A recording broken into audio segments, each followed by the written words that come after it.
Gracias, Rubén, por invitarme y gracias a todos por estar acá.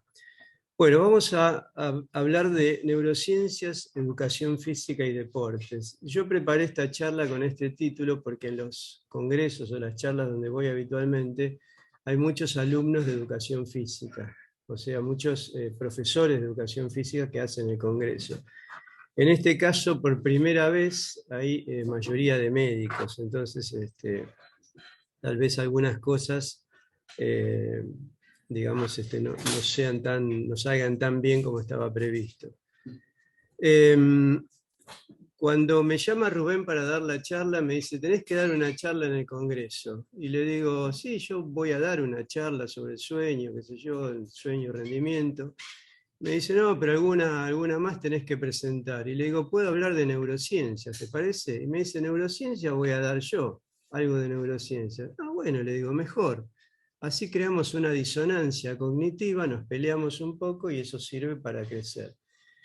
Pero yo con ustedes no quiero tener una disonancia, sino quiero tener una consonancia cognitiva. Y entonces, como a mí me gusta siempre arrancar con una frase, busqué algo que me diera una frase, digamos, del área de las neurociencias. Y lo encontré este señor Da Vinci, y esta es la parte que más me costó de toda esta presentación, aprender a decir esto.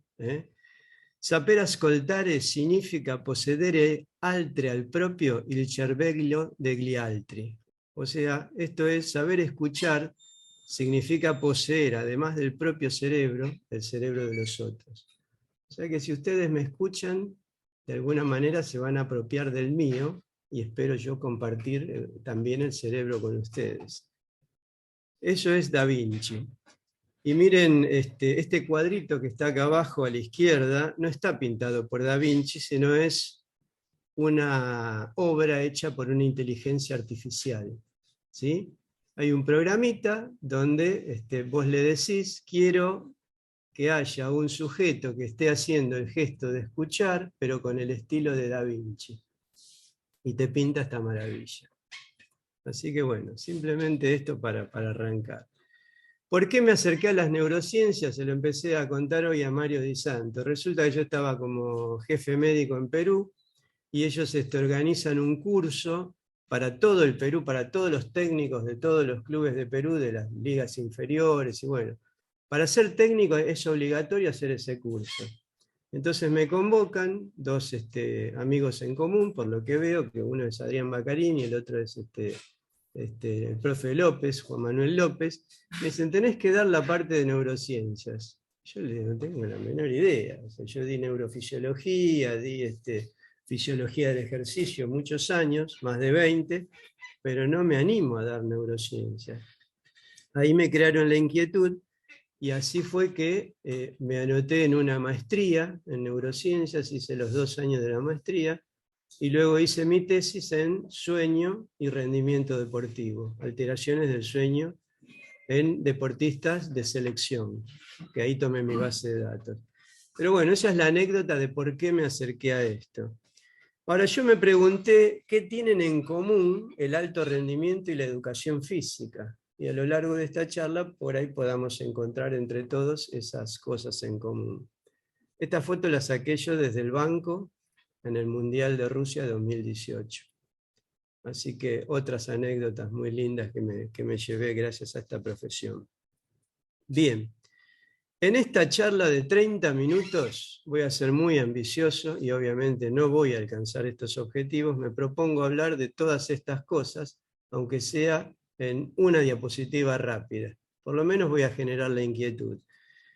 Hablar del tema del desarrollo neurobiológico y de la perspectiva anatómica y fisiológica, neurofisiológica. ¿Por qué esto? Porque en el profesorado, donde yo fui docente más de 20 años, esto es lo único que se toca, digamos, un poco de neuroanatomía, un poco de neurofisiología, el sistema sensorial, el sistema motor, y no seguimos de ahí. Pero hay otros aspectos, además de la motricidad, que son muy relevantes. Por ejemplo, el tema de la plasticidad neuronal, que me gustaría hacer algunos comentarios acá. Cerebro y deporte, muchísimas investigaciones que hay respecto al entrenamiento y desentrenamiento producto de lesiones y cómo nos protege el ejercicio al cerebro. Hablar de la neurogénesis, que es posible la neurogénesis, y otro tema es el eje microbiota intestino-cerebro, o sea, cómo nuestro sistema microbiológico intestinal, que tenemos más bacterias que neuronas, aunque no nos guste, hay una conexión directa, digamos, entre el cerebro, el intestino, y eso condiciona un montón de procesos fisiológicos. Epigenética y cerebro, que acá escuché muchísimas charlas, digamos, que nombraron a la epigenética, incluso en la de hoy a la mañana, un análisis más exhaustivo, pero bueno, quería llamar la atención sobre esto, cómo los ritmos circadianos influyen, digamos, en nuestro cerebro, en nuestro sistema nervioso, cómo el sueño influye, y cómo la neurofarmacología cambia algunos aspectos del cerebro. Y luego algunas palabritas sobre el futuro, lo que se viene o lo que ya está aquí.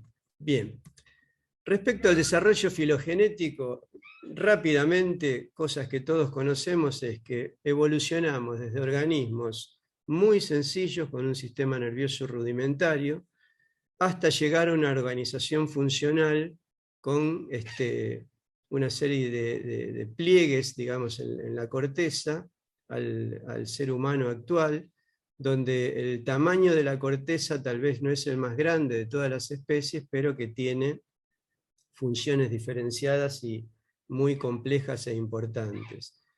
Cuando comparamos el peso total del cerebro, tenemos el peso del elefante que pesa unos 5 kilos, pero si hacemos esa relación teniendo en cuenta el peso del cerebro en relación al peso del cuerpo, el ser humano tiene una relación de 2,33, o sea, un cerebro de 1.400 gramos para una persona de 60 kilos. Está más avanzado, digamos, un ratón de laboratorio, pero la diferencia es que gran parte de ese sistema nervioso se encarga de la olfacción, y en nuestro caso tiene funciones mentales superiores.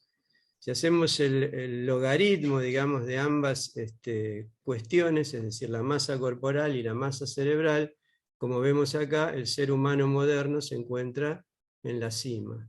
Hay una relación masa-cerebro más importante que todas las especies que nos precedieron. Bien. Esta diapositiva la puse viendo la charla que iba a dar uno de ustedes, soy honesto.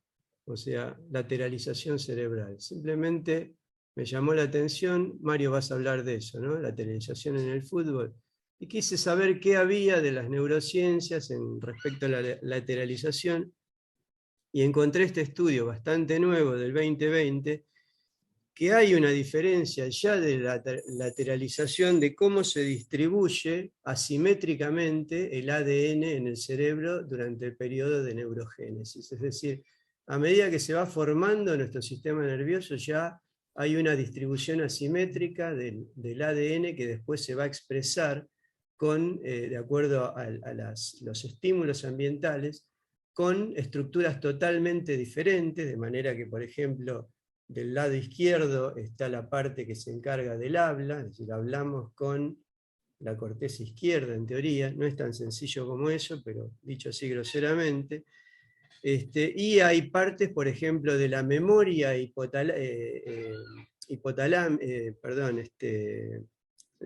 partes de la memoria del hipocampo, de la memoria espacial, que están localizadas preferentemente en el lado derecho. En cambio, la otra memoria, la memoria digamos, de los rostros, la memoria de las cuestiones relativas al conocimiento, están en el lado izquierdo. Por este descubrimiento, a los autores, digamos, de este trabajo le dieron el premio Nobel. Es un matrimonio que investigó estas cuestiones, no recuerdo ahora el nombre, pero bueno. El tema de la simetría, entonces, en la elección comienza con la distribución asimétrica de ADN y de neuronas en distintas partes. Y no es una cuestión exclusivamente del ser humano, es de todas las especies. De todas las especies tienen preferencias de lateralidad, y eso les da la posibilidad de, digamos, de supervivencia y de desarrollo.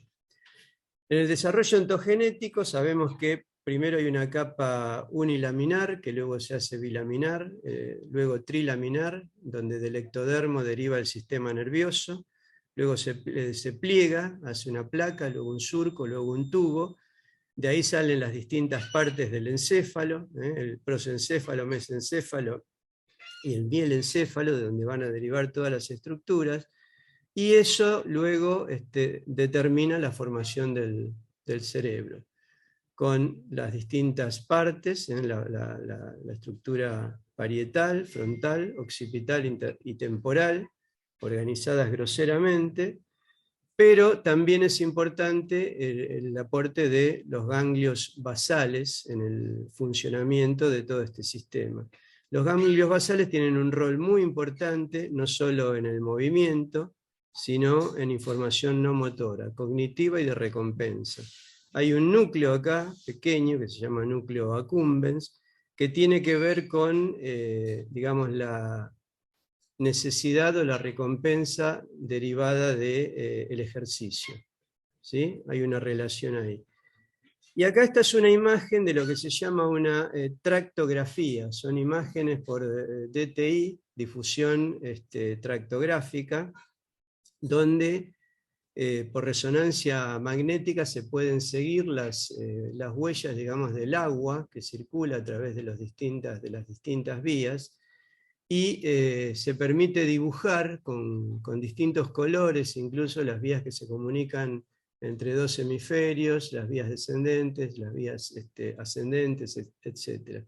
Y esto es uno de los avances más importantes que ha logrado, digamos, el humano en su evolución, es decir, la conectividad.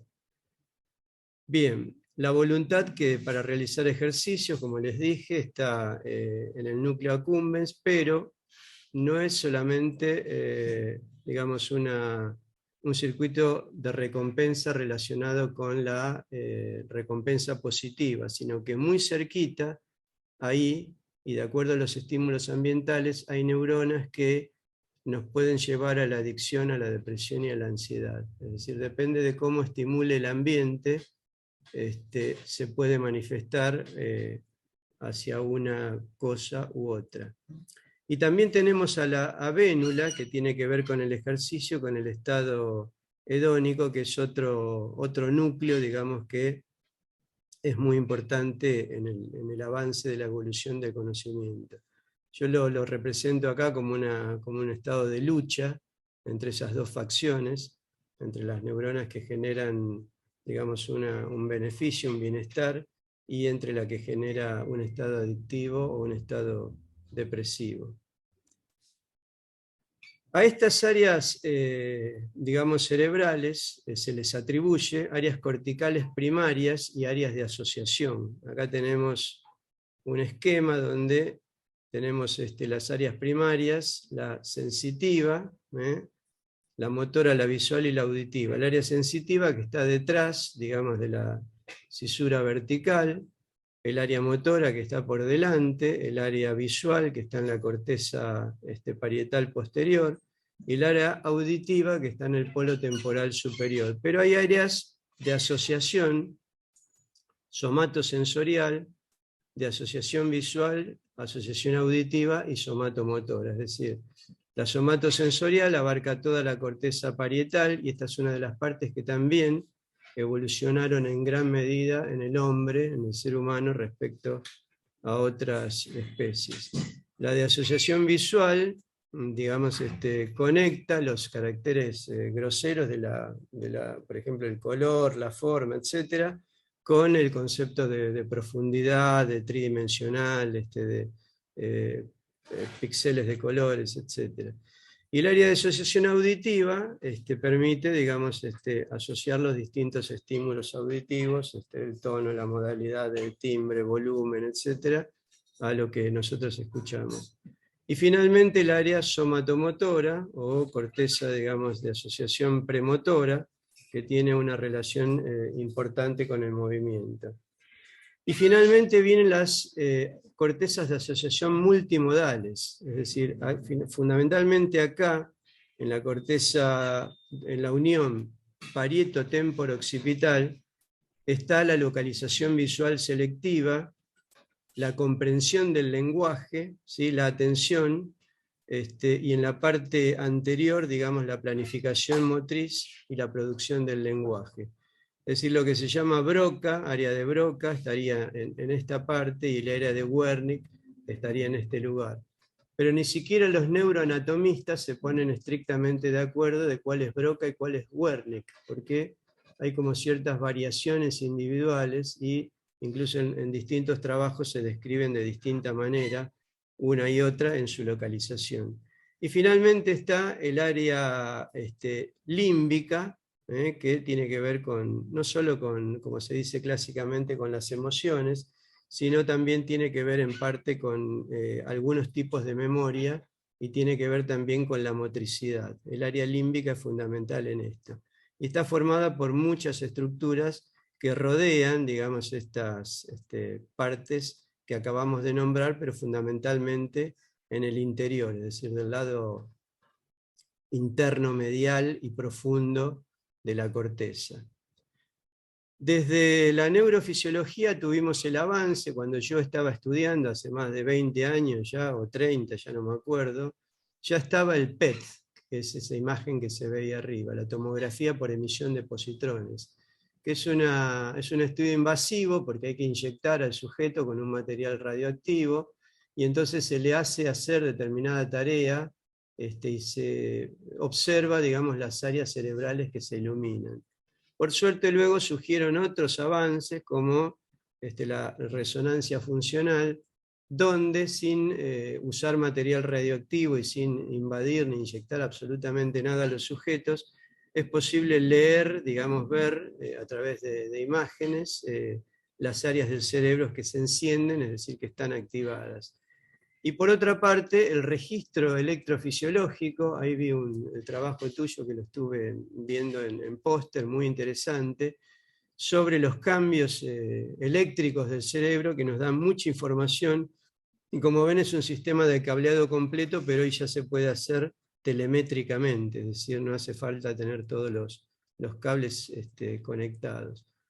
Acá vemos una imagen otra vez del conectoma humano a través del DTI, que también se hace con resonancia funcional.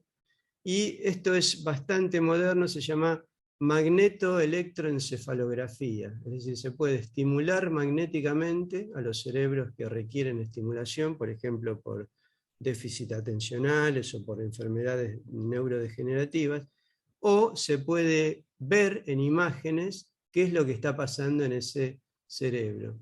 De hecho, hay un videíto que muestra cómo un levantador de pesas olímpico, imaginándose, digamos, la secuencia del levantamiento paso a paso, segundo a segundo, repite exactamente la cantidad de, digamos, de cambios electroquímicos en el cerebro que se producen como si estuviera levantando ese peso. Eso es, y hay una diferencia grande entre los que tienen experiencia en el movimiento y los que no. Los que tienen experiencia, a los atletas de élite, dejan todas esas cuestiones para estructuras jerárquicamente inferiores. Se encarga el cerebelo, se encargan los núcleos de la base, no se encarga la corteza, digamos. No necesita pensar y evocar cada movimiento. Bueno, otro punto importante también que no podemos dejar de mencionar y que hablaron bastante en este congreso sobre cómo el sistema nervioso y el endocrino se juntan, digamos. De hecho hay una especialidad médica que es la neuroendocrinología, acá sobre todo a través de la oxitocina y vasopresina y los 3 ejes que gobiernan todas nuestras conductas y el sistema autónomo simpático y parasimpático. Así que, sin olvidarnos del tiroide, que también tiene mucho que ver con el metabolismo y el eje que regula la hormona de crecimiento. ¿Cómo habrá sido que avanzaron las ciencias? Que cuando yo estudié, hablábamos de 52 áreas, y ya me parecía mucho, las 52 áreas clásicas de Brodmann. Claro, pero a partir del conectoma humano, es un proyecto colaborativo, esta es una publicación del 2016, donde se hizo con imagen de resonancia magnética multimodal y con machine learning, o sea, aprendizaje automático, usando sujetos, digamos, sanos, 200 adultos jóvenes sanos. Se encontraron 180 áreas por hemisferio delimitados por cambios nítidos en la arquitectura cortical, en la función, en la conectividad y en la localización. O sea que si antes nos costaba aprender estas 52 áreas, imagínense ahora lo que es aprender 180. Cada vez se va complejizando más. Y a eso se le agrega el tema de las redes, que es una nueva complejificación del tema, donde nosotros no podemos analizar solamente las cosas como que esta neurona se conecta con esta y luego esta y esta secuencia de acontecimientos, sino que hay un conectoma funcional a través de estos tractos, digamos, que se siguió por DTI, por el conectoma, y por la resonancia funcional que permite localizar qué áreas se encienden en cada momento, se ve que hay zonas que se activan simultáneamente aunque estén distantes y que no tengan ningún tipo de conectividad topográfica cercana, ¿sí? Y originalmente había 3 redes nada más, pero ahora hay muchísimas y cada vez se descubren más.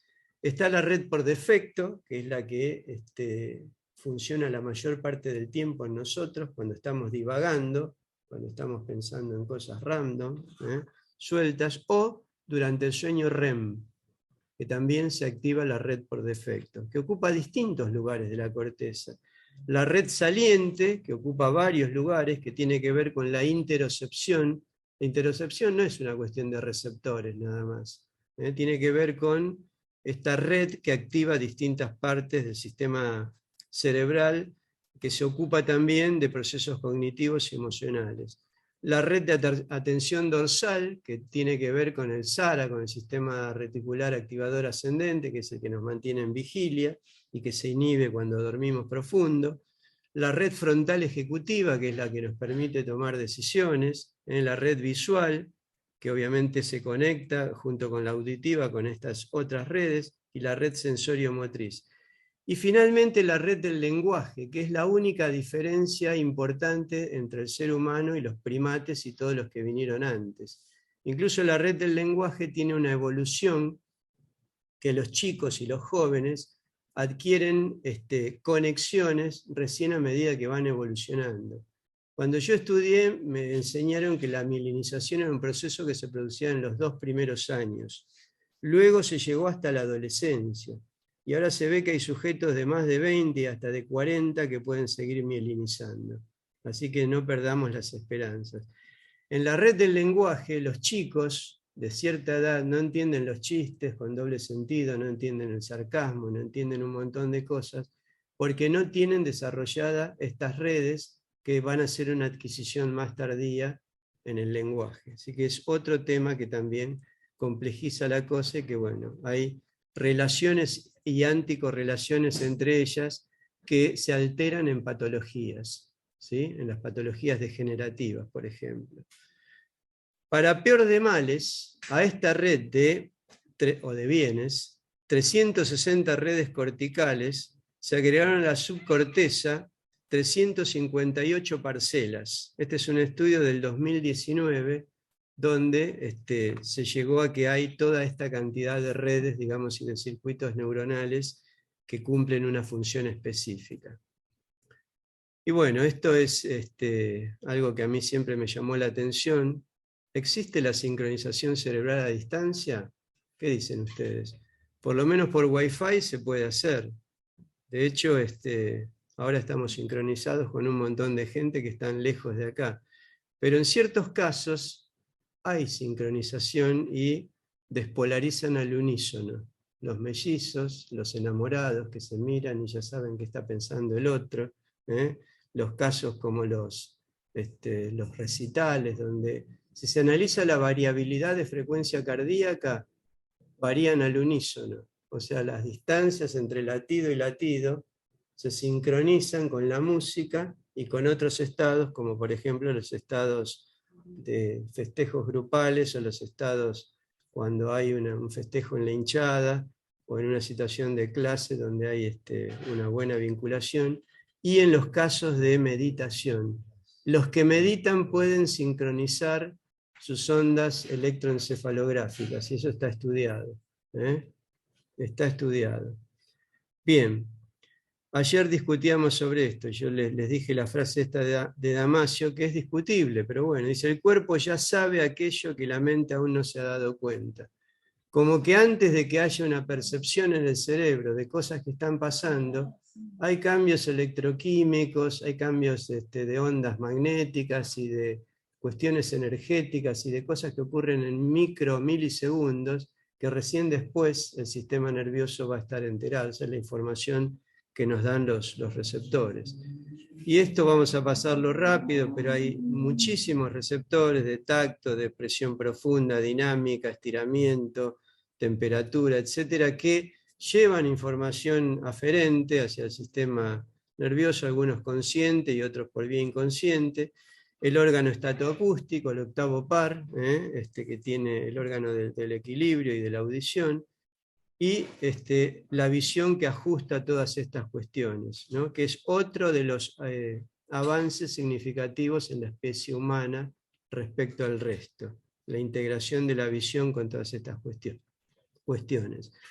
Bueno, el homúnculo sensitivo, ubicado en la corteza, que como vimos recién, esto era lo clásico, no es tan homúnculo, sí se sabe que hay zonas más grandes que, digamos, que se dedican a censar partes de la cara o de la lengua o la articulación de la palabra y de la mano, y también el homúnculo motor, es decir, la localización somatotópica punto a punto, digamos, de una especie de hombrecito que envía estímulos para que las distintas partes del sistema nervioso se activen. Y si hablamos de jerarquía, por lo menos motora, en un conocimiento clásico, esto es mucho más complejo, pero para explicarlo de alguna manera, digamos, para generar acciones de movimientos complejos a movimientos simples y llegar a la contracción muscular, necesitamos una secuencia de eventos.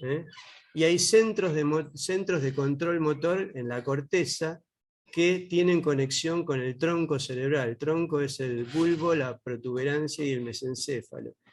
Y estos a su vez con centros donde hay programas motores que no dependen estrictamente de los centros superiores, es decir, que tienen autonomía.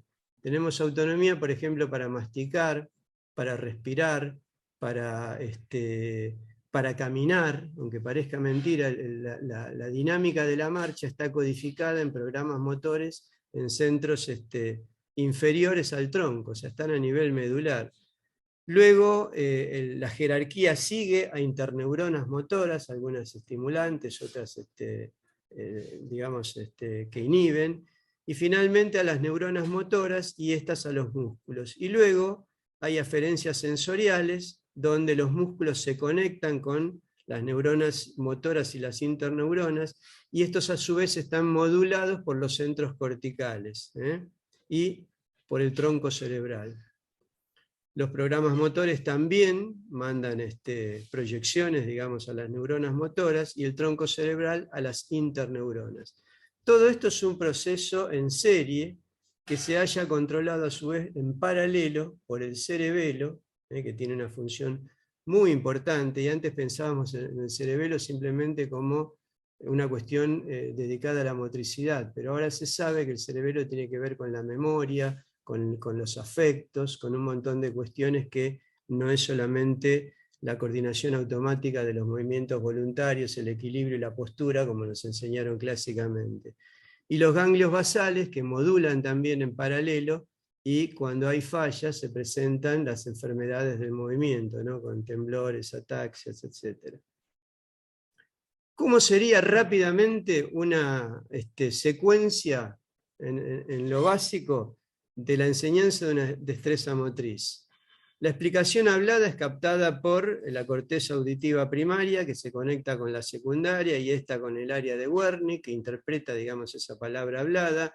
Luego el Wernicke se conectaría con la corteza somatomotora, digamos, de asociación, el área de asociación prefrontal. Y si hay preguntas, es decir, si el que quiere hacer la ejecución le pregunta al profesor, al que está enseñando, tiene que activar necesariamente el área de Broca, el área de la motricidad, que está en un lugar completamente diferente.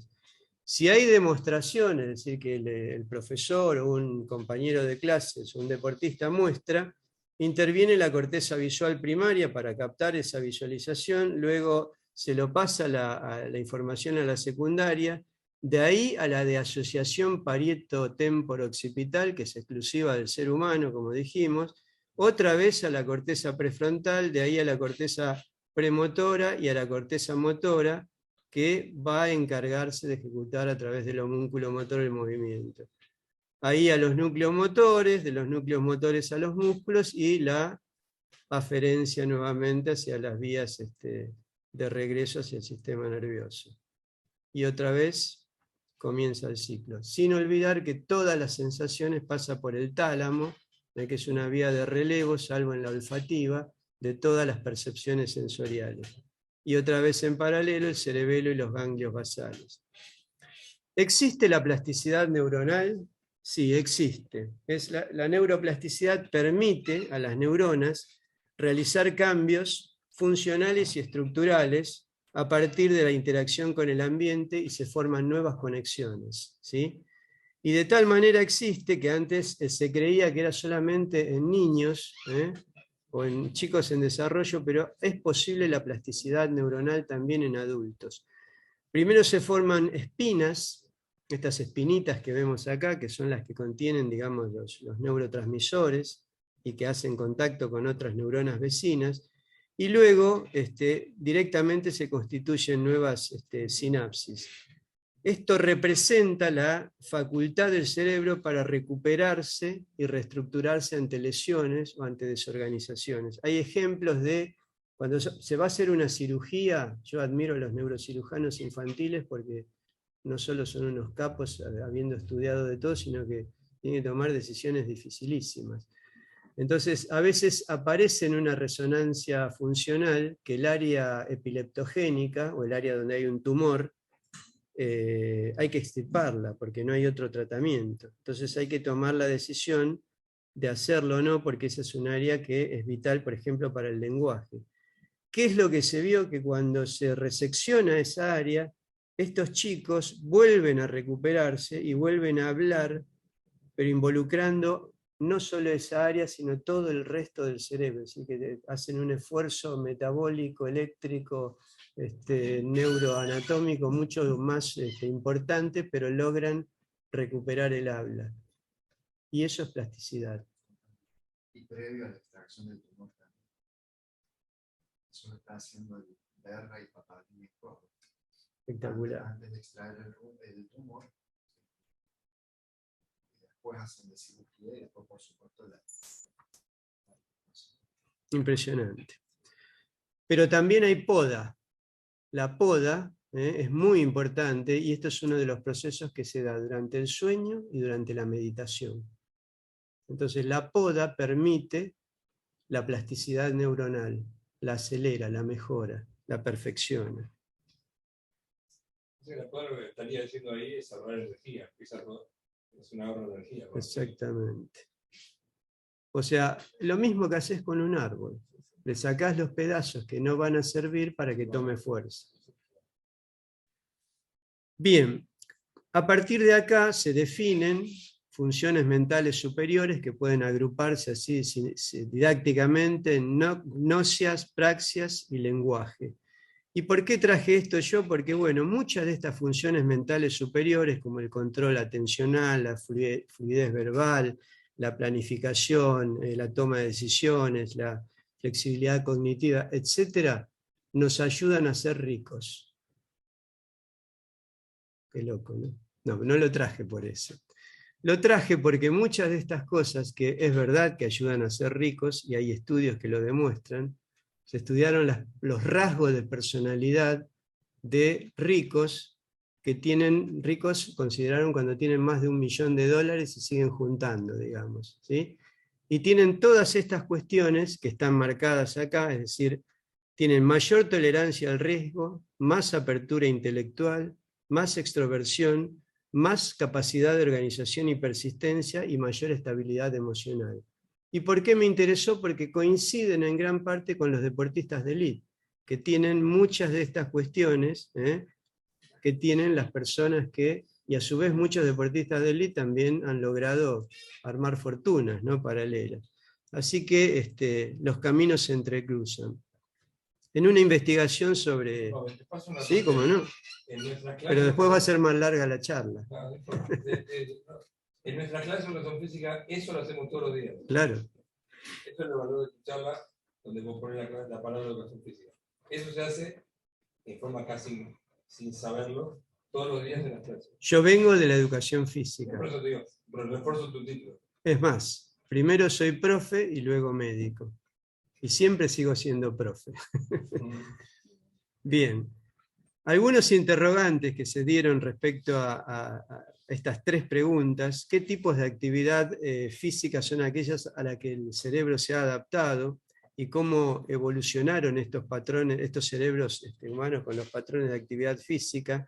¿Y para qué tipos de actividad física el cerebro no está adaptado definitivamente? Una investigación de Wallace en el 2018. Encontró lo siguiente, que los chimpancés tienen las adaptaciones estructurales para trepar, pero el Australopithecus, digamos que le ganó en cuanto a adaptaciones evolutivas, se adaptó a caminar de pie, y el hombre más moderno, digamos el Erectus, tomó todas las estructuras corporales para poder correr, además de los cambios que vimos a nivel mental.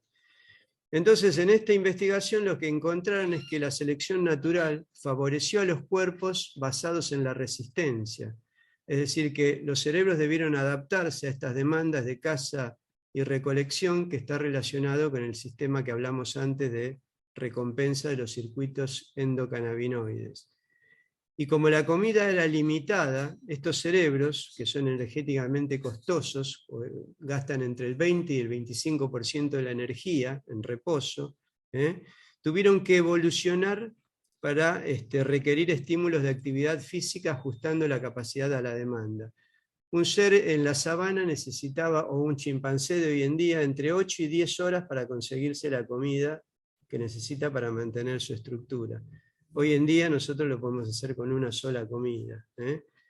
Y definitivamente los humanos están pobremente inadaptados a 2 cosas: a la inactividad física y a las desaceleraciones e impactos, que son los típicos de muchos deportes. Acá te traigo un ejemplo. Este chico se perdió parte del mundial porque tuvo un traumatismo encefalocraniano durante una práctica, y este es otro caso, Perú versus Dinamarca, que bueno, después se recuperó y pudo jugar, pero no recordaba absolutamente nada de lo que había pasado. O sea, definitivamente lo que más nos cuesta adaptarnos es a los traumatismos y a las desaceleraciones bruscas. Pero miren qué interesante. La curva de crecimiento, digamos, del cerebro era lineal, se ve la flechita ya, ¿no? Hasta que apareció, ¿qué cosa? La cocción de los alimentos. Cuando los alimentos se cocieron, se empezaron a cocinar, cuando aparece el fuego como agregado, se hizo un crecimiento exponencial del tamaño del cerebro, porque se podía concentrar mucha cantidad de calorías en poco tiempo. Y ese fue el cambio fundamental de la expansión del cerebro. Y ahora tenemos, gracias a eso, otro problema que no vamos a hablar ahora, que es el síndrome metabólico, porque hay exceso de eso que nos hizo evolucionar. Con el desentrenamiento, ¿sí?, pasa que los factores neurotróficos derivados del cerebro, digamos, se reducen, y con el entrenamiento aumentan. Entonces, hay que entrenar para aumentar, este es un ejemplo solamente, los innumerables factores que favorecen, digamos, la neurogénesis y la formación del cerebro.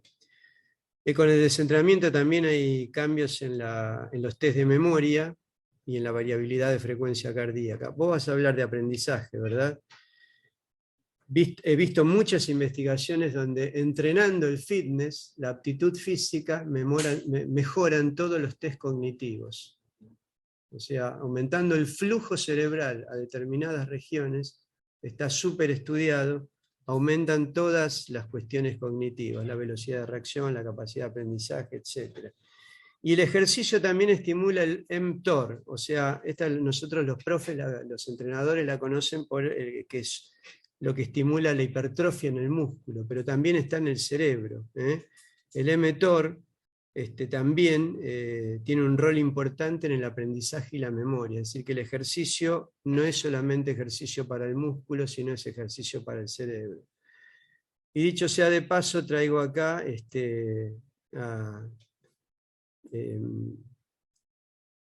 un artículo que se escribió antes de que, sin más de 50 años de que yo haya nacido, Romero Bres, donde hablaba de la influencia del ejercicio físico en el desarrollo cerebral. No sé cómo lo habrá probado, demostrado, visto, pero ya estaba visto desde hace tiempo. En un trabajo de solo 10 días de hacer cesar el entrenamiento a sujetos que entrenaron durante muchos años, se redujo el flujo en 8 áreas cerebrales y en el hipocampo. Miren el antes y el después. Y hay diferencias incluso en un hipocampo respecto al otro. ¿Es posible la neurogénesis en adultos? Acá está el matrimonio May-Britt-Moser, premio Nobel 2014. Demostraron esto de que el GPS, digamos, del sistema nervioso se encontraba específicamente en el hemisferio derecho, en el hipocampo derecho, y es uno de los lugares donde se puede probar científicamente la neurogénesis, y también en el hipotálamo. El ejercicio tiene efectos neuroprotectivos en todos los casos de lesiones. Y buscando neurogénesis en los buscadores, motores de búsqueda científicos, hay en este caso 22.000 resultados. No sé si acá se ve. Hace un poquito tiempo yo había buscado y había 15.000. O sea que en poco tiempo no más de un año atrás había 15.000, ahora hay 22.800 resultados. O sea que el crecimiento de la investigación en este campo es mucho. No podemos alcanzar ni siquiera a leer todo lo que se produce. Y ocurre tanto en el hipocampo como en el hipotálamo por señales nutricionales, ambientales y hormonales. Este es Ramón y Cajal, que dijo, a ver si puedo correr esto, así se ve la frase. Dice, todo ser humano puede, si se lo propone, ser escultor de su propio cerebro. Pero ojo, que dice, si se lo propone, se lo tiene que proponer para hacerlo.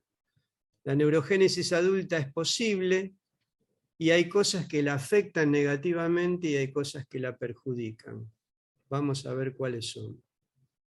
Por ejemplo, los que afectan negativamente se dividen en factores intrínsecos como el envejecimiento, que es inevitable, pero es postergable. Depende de cosas que yo haga, puedo retrasar el envejecimiento. La neuroinflamación, es el proceso que afecta negativamente, el estrés oxidativo de cualquier naturaleza, las lesiones cerebrales por hipoxia o por impacto, y factores del estilo de vida como dietas altas en grasas y azúcares y la adicción al alcohol y a los opioides sobre todo. Pero hay factores dietéticos que inducen la neurogénesis, que son positivos, como las grasas poliinsaturadas. O sea que hay que incorporarlo en la nutrición. Y otros, como la restricción calórica, por ejemplo el ayuno intermitente, favorece el ayuno en general, pero el intermitente en particular favorece la neurogénesis. Cualquier clase de ejercicio físico y obviamente el aprendizaje. Cuando estamos aprendiendo cosas nuevas, estamos haciendo neurogénesis. Y solamente una diapo para llamar la atención sobre este tema de la microbiota, el eje microbiota intestino-cerebro, que las investigaciones demuestran que afectan procesos digestivos, regulan procesos metabólicos, determinan la inmunidad del huésped, modulan el sueño, sobre todo el sueño MOR, el de movimientos oculares rápidos, que tiene mucho que ver con el deporte, porque ahí es donde se, digamos, consolidan las cuestiones de aprendizaje motor. Y regulan los estados mentales en relación con los ritmos circadianos y el estado nutricional. También la maduración glial y se relaciona con algunos trastornos mentales. Es decir, hay gente que tiene alterada la microbiota y es un marcador futuro de enfermedades neurodegenerativas, aunque parezca mentira. Y hay microbiota diferencial por disciplina deportiva. Fíjense, 2022. Un atleta de resistencia no tiene la misma microbiota que un atleta de fuerza, por ejemplo, por el tipo de metabolitos que genera y que necesita. Y bueno, hay modificaciones epigenéticas que ayudan a la neurogénesis o perjudican. Esto es, cambios en la expresión genética que no son variaciones estrictas del código genético, pero que son heredables. Es decir, se agrega un grupo químico que es un metilo, es la metilación o la acetilación, esta molécula que vemos acá, es simplemente un carbono con 3 hidrógenos, que se agregan a las histonas, y eso cambia completamente la expresión. Algunos genes se apagan y otros se encienden, y eso hace que cambie completamente la síntesis de algunas proteínas, que pueden ser enzimas, que pueden cambiar completamente la regulación del metabolismo. Y eso se hereda, es heredable. Bien.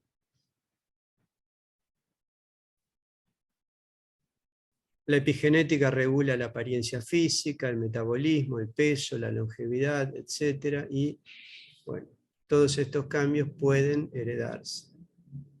Cambia la microbiota por completo. Vamos a otro tema interesante, y ya vamos terminando, son los ritmos circadianos. Cómo los ritmos circadianos, que es algo indudablemente del área de las neurociencias, pueden, a través de las variaciones del sueño, digamos, por los cambios de usos horarios, alterar la performance deportiva. Hay estudios que muestran que se altera la fuerza muscular, la flexibilidad, el control motor, la función perceptual, etc.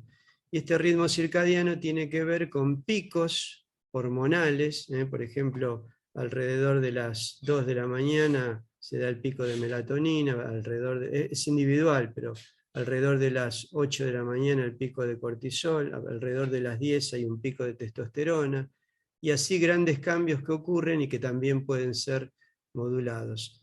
También tener en cuenta que además de los cambios hormonales hay procesos eléctricos en el cerebro que modifican estos cambios.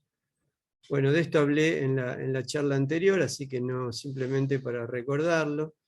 Estas alteraciones del sueño pueden provocar, digamos, desde alteraciones en los depósitos de glucógeno y de otros nutrientes, alterar la función cognitiva y la fatiga mental, y obviamente alterar el rendimiento. Hay distintos dispositivos que han evolucionado para medir el sueño, pero el gold estándar es la electroencefalografía, lo que haces vos, para medir el sueño. También hay fármacos, sobre todo fármacos que inducen cambios para modificar el sueño, pero también el rendimiento intelectual. Y hay comunicación entre el músculo y el cerebro a través de mioquinas, y esto está estimulado por las distintas clases de ejercicio. De esto habló hoy a la mañana el doctor, no me sale, el vicepresidente Fabio Zita. Bueno, ¿y qué tenemos en el futuro? Algunas cosas ya están acá. El monitoreo del sueño, la inteligencia artificial, los GPS y acelerómetros de impactos, el Big Data, el uso de aplicaciones, los gimnasios inteligentes, y tal vez que ya están en el futuro las escuelas inteligentes, la genética computacional, la interacción entre cerebro y máquina, cerebro y chips.